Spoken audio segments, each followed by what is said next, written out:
Mike, it's season 4 of our podcast. Can you believe that? I can't believe it. How many episodes have you done officially? What is the number?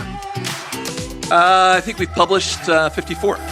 So, I would say that I'm pretty proud of the team last year. I mean, I think we basically got something out every 2 weeks. Production went well. The guest quality got better. I think I would say that something like 90% of the people that we did last season were inbound. So people that wanted to be on the podcast and people that we didn't know. And so I think we've come a long way in thinking about like what we did in season 1, when we didn't know jack and what we were doing, to where we're at today.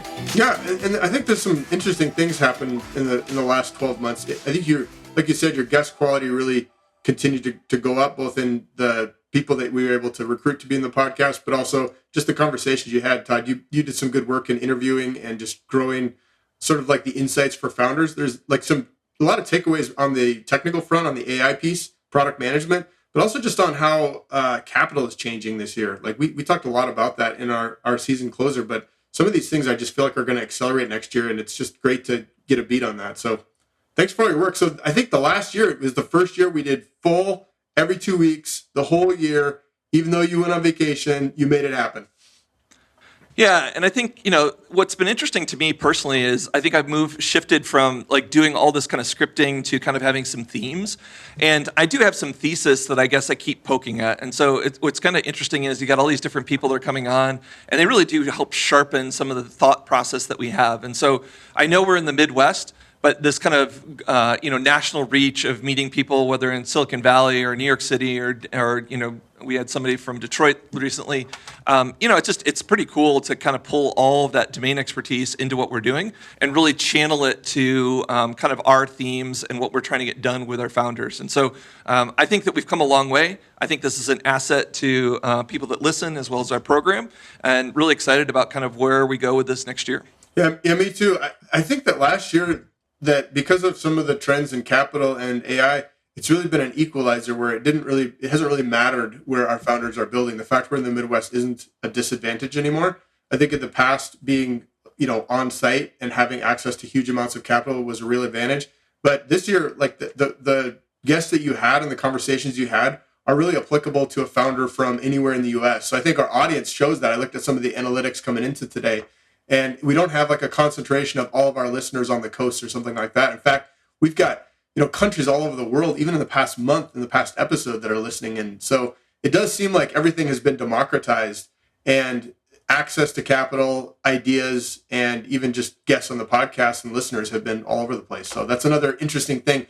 Some of the other podcasts are really centered around just a certain region or area of the U.S., and ours is just all over the world. Yeah, we've been pretty fortunate. And so let's talk a little bit about, though, like every year we got to get better, man. And so I think that's what we think about in our program. I think that's what we think about, in everything we do, whether it's Substack, whether it's, our technology, how our program is being done. And I don't think the podcast is any different. I think so too. And then there's a recent event that happened. There's something called Wind in South Dakota that's happened. And I heard and saw in your pictures that there has been a tragedy that has occurred and we have to rebrand the podcast, I think, now. So what happened, Todd? So for those that don't live in the Rapid City or South Dakota area, we had 100-mile winds come through last week. And so not that like we've been doing the podcast in the treehouse the last season, but basically my treehouse got damaged pretty good. Basically one of the trees that's holding up the treehouse split and then came down on the treehouse. And so the deck is pretty smashed up, like the roof. I mean, there's a bunch of damage done. So don't worry, we're going to fix it. And you were uninjured. You were not in the treehouse. I wasn't. Okay, that's good. I think would probably been rocking and rolling with 100-mile-an-hour winds. I would have liked to listen to an episode that was going on while you were in the treehouse. That would have been a fun episode. Okay, so the treehouse is going to get fixed, but the podcast is moving. And what are we going to do with the name? Because we're not going to be in the treehouse, right? Yeah, so, I think one of the things that was probably stupid from my standpoint, or could have used more thought, was just the linkage between the podcast and Wildfire as the brand. So, you and I have been doing a little bit of brand work, thinking about rebranding, or not rebranding, but just kind of brand iteration as we think about redoing our website this first quarter. And I think the podcast has got to go through that. So, Startup Stories from the Treehouse, I think it's super explicit of what we're doing, but it has no association to Wildfire Labs. So I think we're going to probably go in a direction of, Startup Stories by Wildfire Labs is probably where we're going to go. So not a massive change. We may leave some of the homage to the Treehouse. I don't know. We've got to do some of that. But I think we're going to definitely rebrand the name so it has more association with Wildfire. Yeah, and I think the other thing is the program has grown, our level of quality has grown in the program, and so I think that we're going to upgrade that this year as well on the tech side of things, on the AV side, and also just the environment around it. And the Treehouse had some limitations on doing that, so I think this year we've been able to add some budget, and we're going to upgrade all that. So that's going to be fun to see, Todd. Yeah, I mean, I think, we started off on a pretty big shoestring and we tried to do the best we can. But I think as we've gotten more listeners, we've got a higher quality of people, investing a little bit more in some AV and building out a little bit of a studio, maybe getting some better cameras for, stuff we're doing for YouTube and some shorts. So I just think in general, our production quality is going up, and I think that's important, and that's a good just stepping stone as we move forward. And on the Wildfire side, you're just going to see an across the board upgrade in terms of our quality of everything we do. If you were at the beginnings of this podcast, you remember that there was a few hiccups and some challenges, and that was the case across the program. But the program is growing. Our quality bar is continuing to go up, and so across the board, we're going to continue to increase, production quality and also thought that goes into it. So I think we're going to grow the podcast next year. So we've kind of mastered, I would say, the ground floor of doing it consistently, getting guests that are in our target market and that add a lot of value. So I think this year we're also going to look at growing the podcast in terms of our listener base. Yeah, I think we've got some things to learn here too, right? I mean, I think it's a crowded space, meaning just people listening to podcasts. They don't really go viral like a lot of other tools do. You got to make a commitment to listen to it. I think a lot of people listen in their car, going back and forth to work or whatever it happens to be. Yeah. Mm-hmm. And working out is another area that I think people use it. So I think we got some work to learn on how do we promote it. I think one of the things maybe I've been slightly disappointed on, the Substack has grown quite a bit over the last couple of years. And maybe the podcast, as we've embedded it every couple of weeks, has not basically been the linkage that we thought. So I do think there's more work there to think through. We have thousands of people that read the Substack every week. And if we had, half of that on the podcast, I think that would be really good over time. So the cool thing is we have the assets, we have the people. I think we just need to do more thought into how do we promote and connect these assets together so that people see the value. I think one of the things we're doing, which was probably a segue a little bit into some of the AI pieces, is repurposing content. It used to be really hard. It took a lot of manual labor to take content in one form and connect it to another form. So like a specific example, and this one I think would be useful for a founder, is if you're doing long form content, you can use that metadata and say, if somebody gets into your sales funnel or marketing funnel somewhere and that content connects with them, automatically sending them that content is now possible. It used to be you'd be reliant on a person to identify, this content would be a great fit for this person. So that's one example. And another example is just, like you said, repurposing it. So taking a long form piece of content, turning it into short form. One of the things that I specifically think we need to up our game on is short form video. Yeah. I think that a lot of the bigger assets that we have that are long form are still really solid. I think they're cornerstone pieces of content, but our audience is increasingly using short form content, whether it's on YouTube, TikTok, Instagram Reels, and just providing it to founders in a way they can digest, because they just don't have a lot of time. And so if you've got 2 to 3 minutes and we can put in a nugget that'll help you in your entrepreneurial journey, we want to continue to do that. But I think some of what you're doing, Todd, is you're creating the bedrock of that sort of thought leadership that we have, and also just not being on an island. I think a lot of these venture studios, accelerators can be on an island and they sort of have groupthink. And we're really committed, I think, this year to continue to broaden our reach to take the best ideas wherever we can find them and then rapidly incorporate them into what we're doing, whether it's the podcast or the rest of the program. Yeah, and I guess I think some of this goes back to how I think too, and maybe it's not perfect, but I think the long form content for me or the podcast are kind of avenues to tease out ideas and really vet them. And sometimes it's messy, right? Sometimes it takes time. Sometimes, it's like multiple pieces of it. And then to your point, once we do find kind of the nuggets, repurposing that into some short form content. Now everybody wants to listen to an hour podcast or read 1,800 words. And so we do need to meet people where they're at. So I like the kind of tools that we have or the avenues to do this. And then I think to your point, we just need to basically take that information and put it into more digestible formats with the option to read the rest of it if you want. Yeah, I think we got to do what we say to founders. We got to find a way to get this done, even though we're busy. And so we are entrepreneurs helping entrepreneurs. Our first priority is always to help entrepreneurs grow. But this sort of stuff's essential to staying ahead. This wheel is just moving faster and faster. And I think our ability to incorporate new tools into this, I think we probably looked at, a dozen new tools in the past month or so to make our process better. And this is going to continue because we're in the early days of a lot of this transformation with AI. And I think that a lot of these, apps and tools are going to continue to change. So it's going to be a fun year to see what happens, see what shakes out.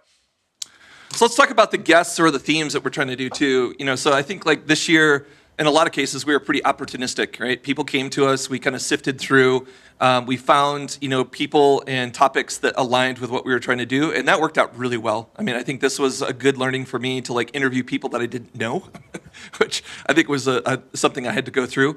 But this year, I want to basically get back to some of our kind of themes, right? So you've talked about one already, which is practical applications of AI.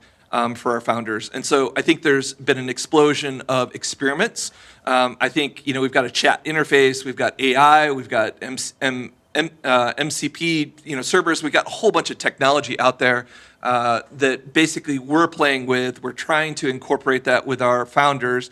And I think we want guests that basically are actually solving real world problems with it. So that's one theme. And I think you've seen some trends happening specifically on the technical side that you think are super important as we go forward. Yeah, so one of them is I think if you're not building with AI first, you're going to get left behind. And so I think there's two classes of founders. There's founders that are using the old playbook, and I think they're going to get beat by speed. And I think speed is always your only moat when you're a startup founder, but I think even more so now when you're building tech, when you're building software, you have to use tools. And so there's really, I think, a couple companies that have run away with it so far. And one is Claude, which is made by Anthropic. They have an app called Claude Code that's incredible. They just came out with a new version that is shockingly good at engineering problems. And then the other is Cursor. And so if you are a tech founder and your co-founder is not using Claude Code and Cursor, I would say you are missing out on a huge leverage point. So I think those are like the obvious ones. Now, when you get into other roles like product management, marketing, and sales, I think it changes a lot. It changes into more of a how do you think about using the tools? So an AI first way to think about things is instead of building something manually or even thinking about what to go build, you're using AI as a conversational point to help you understand what to go build the thing, and then distribute it in a smart way. And there it seems like it's a lot more uneven. There's a lot more movement, and it's much earlier in terms of consensus on what those things do. I do think ChatGPT is still, if you can figure out how to use it, is a massive leverage point. But you've got to spend time with it, and you've got to understand how it fits into your process. So those are a couple observations from my end. I want to hear your thoughts on that one, Todd. No, I agree with you. I think that, I don't know what the stats were, but something like, I think Nadella from Microsoft said something like almost 40% of all code that was been generated the past year that they could see through GitHub is basically been AI generated. So that trend is definitely continuing, regardless of what your tools you're using. I do think that, we've seen this with founders where the cost and time to get to market is so much faster with some of these tools. I do think, though, that having some of this domain expertise with the tools is way better than having no domain expertise in dev and using the tools. And so I think it's kind of a double-edged sword in some cases. I think it does enable people with low technical understanding to go do interesting things. But are you building sustainable product? I guess I have some questions on that. That'll probably get better over time. But as you were kind of talking about some of the other pieces of it, you and I are in the midst of, trying to stitch together N8N and all these other tools to basically do workflows for some of the things to improve our processes, and then expose that to our founders. And so, I think that's good. It's messy. And I think we're in early days. And so I think a lot of what we build is probably going to be thrown away. But I do think it really forces you to think. And I guess one of the themes, personally for me, is rethinking product management in an age of AI, right? And so whether it's, how do you store data, to what is the workflow that the individual goes through. I think we've always had this kind of forums and workflow type of idea that we do with people. And I think what you're getting an opportunity to do is saying, if you could design with AI first, what would you do from a front end perspective? And I want to keep pushing on this because I think it's super important. And I think I've seen very, very few people from a product management think through this properly. Yeah. And just like asking the user for lots of detailed input in the app, I think is an old way to do things. I think that if you can take a process and say, hey, what does the user actually need to go do? And then run through that, I think that's the key. Yep. So I think the second theme I'd like to really push on this year is getting more stories that kind of align with our thesis, Mike. So our thesis is really, we're looking for people that are capital efficient. We're looking for people that have deep domain knowledge. We're looking for people that are not building on the coast. I think are kind of three of those. And so, going back and trying to highlight founders that have basically taken that journey, I think would be super good. And the good news is, I probably have done some research and talked to, or I think we have a list of about 50 or 60 of these. So if we can start to get those people in the queue and start telling those stories and really dig into the specifics around that, I think that would be good. I think it gives some richness to the context. It's a story I don't think that gets told enough. And I think it fits really well to the thesis that we have for our whole program. Do you have examples of more of those you want to do, or just ideas of like more? Because I think there's a lot of subject matter experts that are in this region, and just unpack that a little bit of like the difference between doing that and finding like a tech first founder from one of the big hubs. Yeah, so I think there's less of them, of course, and so but you're starting to find people in Denver, you're finding people in Omaha that have built, or they've started off in a domain and expertise or career, and they've basically said, hey, look, there's something here that needs to be done differently, and they've basically said, let's go do it, and there hasn't been the VC capital to go do this. And so, or the expertise in a lot of cases around them. But whether it's quality of life, whether it's because of logistics from a corporate standpoint, whether it's family, they're all choosing to stay in these regions and build there. And so, I think we've kind of had this theme of we're not chasing unicorns. We're doing, startups for the rest of us. And basically trying to do that where and embedded in the communities you're at. You're there for a reason. I think there are certainly benefits to going to the coast, so I'm not trying to dismiss that at all. But I do think those are starting to come down, and we're being democratized so that you can do things in Rapid City, South Dakota, or in Grand Forks, North Dakota. Yeah, I agree with that. I think also because of some of these tools that we're talking about today, it makes it possible for them to build without a massive tech crew, right? There could be one or two people that understand that area of expertise and they can run with it. So, Todd, I'm super excited about that. I'm also excited to build some of the network out, not only just in our area, but also expand that out into, the surrounding states to find some of these people that are doing this. And then some of them are getting pretty far down the path. Like we're talking $500 million enterprise value companies. And so there's some real success stories. The other thing that's interesting is that they're doing it in some cases with very little or no venture capital. You interviewed a guest this year, I think at the end of the season, who had basically built a fintech startup with virtually no investment, which is crazy. And they did it, methodically. That one took a long time, but once they, continued to pivot, they were able to build it. So the other kind of interesting angle that I'm wanting to hear about is what is the role of capital in that space? So I think there still is a role. I don't think that, raising money is going to end, but it does seem like there's a new era of deploying capital much more deliberately and efficiently. And I think the real winner in this is the founder, because they can stay in control of their startup. They can make a decision on how and when they want to take capital. In some cases, they're going to take it when they're closer to break even. So they're not going to take the dilution and some of the liquidation preferences that they've been forced to in the past. I also think it's good for the right investors who understand this, because you have a significantly less risky startup when you're not paying for a massive product build in front of it, and instead you're focused on deploying your capital into go-to-market spend. And I think there's an interesting place that we're seeing some VCs start to play, which is like efficiently scaling up a startup where they need a small amount of capital. It's very focused on go-to-market, and they're self-funding in many cases the product build. So I think the combination of these Midwest founders who are subject matter experts with really being capital efficient and deploying capital when it's needed, measuring experiments before they go and do big spends is just a really interesting time. And I think it really does make it possible for sort of the middle America to really grow in terms of the tech sector in places that they just would not have been able to 10 years ago. Yeah, I mean, I guess the last piece I put in there, which we've already talked about, is I just think that the role of AI has been an enabler to a lot of that. So I think you're right. I think VCs are starting to discover there are good deals in the middle of the country. They're so competitive on the coasts. They're realizing that founders here are maybe a little bit more cost conscious and more capital efficient. We do have some things where we're cheaper than the coasts, whether it's bodies, whether it's apartments, housing, office space. I mean, there's a lot of advantages there. And so I do think, and then at the end of the day, you're right. The founders are the ones that benefit because they retain more control.